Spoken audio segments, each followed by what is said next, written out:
And to begin with, I'd like to ask you, what are some of the ethical considerations that journalists, human rights defenders should take into consideration when engaging with victims or survivors of conflict-related sexual violence? A key principle that everybody, anybody, lawyers, journalists should bear in mind is to do no harm. Very often, especially those of us who are engaged in this and have been doing this type of work for a long time, it's easy to forget the human being that is in front of us who's a survivor of a traumatic event. And so it's important then for journalists, for those who are reporting, to consider whether by engaging with that person, they could re-traumatize them.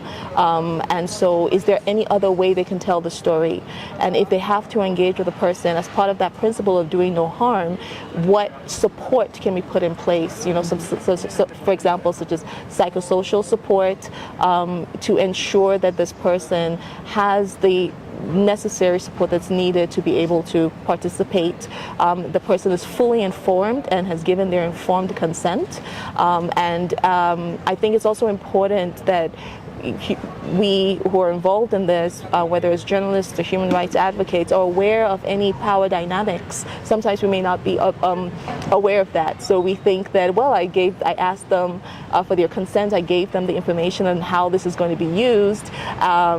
But the power dynamics might mean that that person might feel compelled to say yes, even if maybe they really don't want to. So it's just those things. And I think as part of the doing no harm, it's so important that we continue, journalists, again, human rights advocates, lawyers, continue to educate ourselves. I think that's the most important thing, because sometimes we may not be the right person to do that interview. So having that humility to say, okay, the interview has to take place, or the reporting has to take place, but maybe I don't have the knowledge to be able to do this in the most ethical manner, for instance. So either I get that knowledge, or maybe this is something I can pass on to someone who does have that knowledge if that interview has to take place. One of the things that we commonly hear about when individuals such as those that I mentioned are documenting human rights violations, one of the things that they end up causing is retraumatization. Right. Can you tell us what exactly this is, and how can these individuals better protect the people who they're engaging with? Right.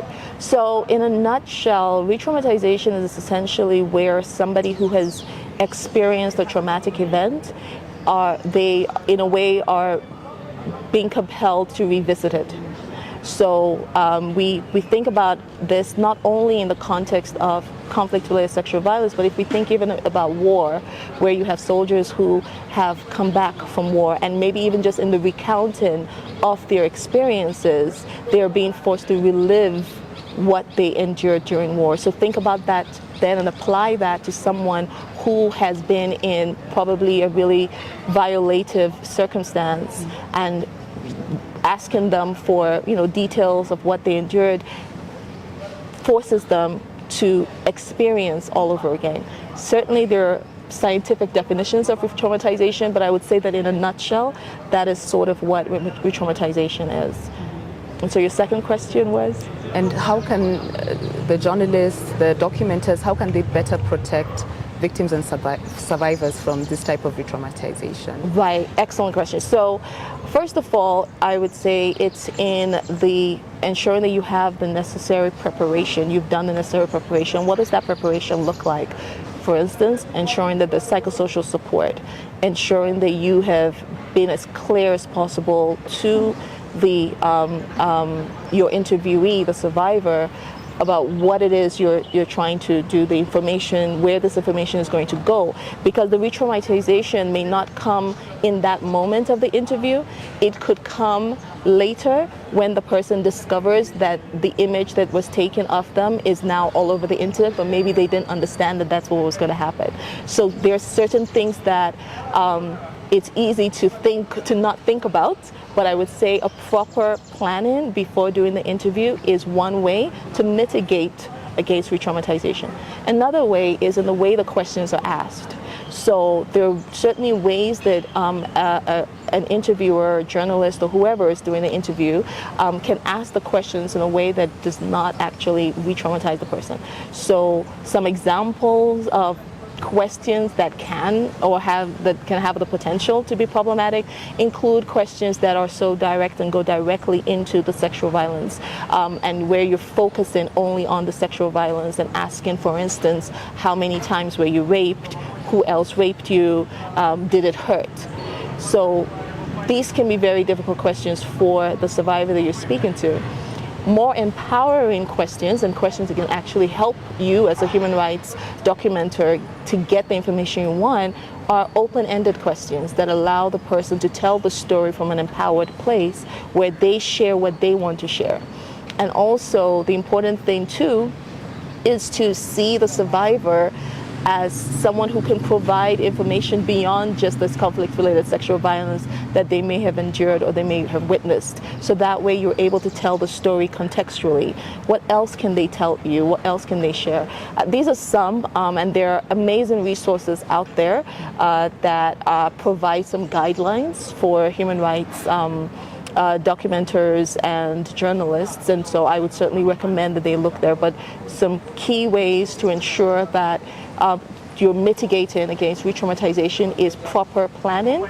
Ensure that there is support, psychosocial support available. Provide as much information so that the person you're interviewing gives informed consent and has a broad understanding of where and how the information is going to be used, and be conscious of how you're phrasing your questions. Those are very good points, and that leads me to the next question, because in general, journalists, they want to get the story out, they want to get the quote, they want people to know what's happening, and they want to be the first with the story. Right. Now, there's often a tension between getting this quote and protecting victims and survivors of sexual violence. So how do we reconcile this tension? Right.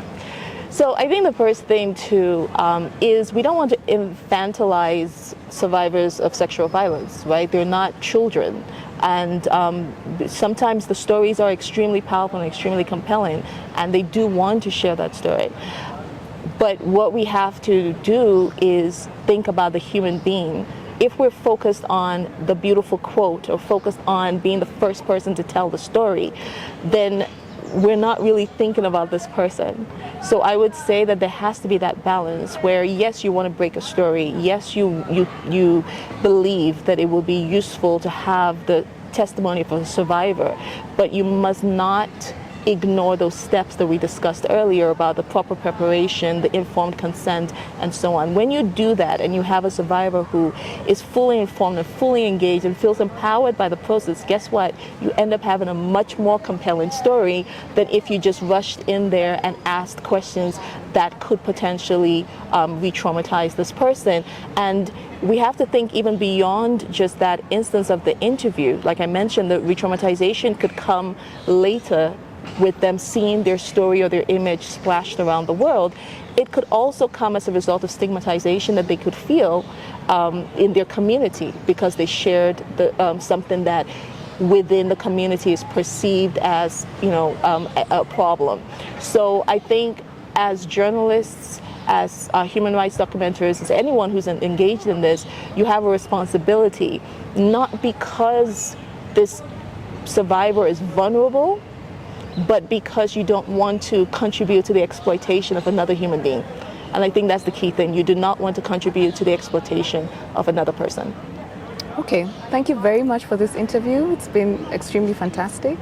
Thank you. Bye-bye. Thank you so much.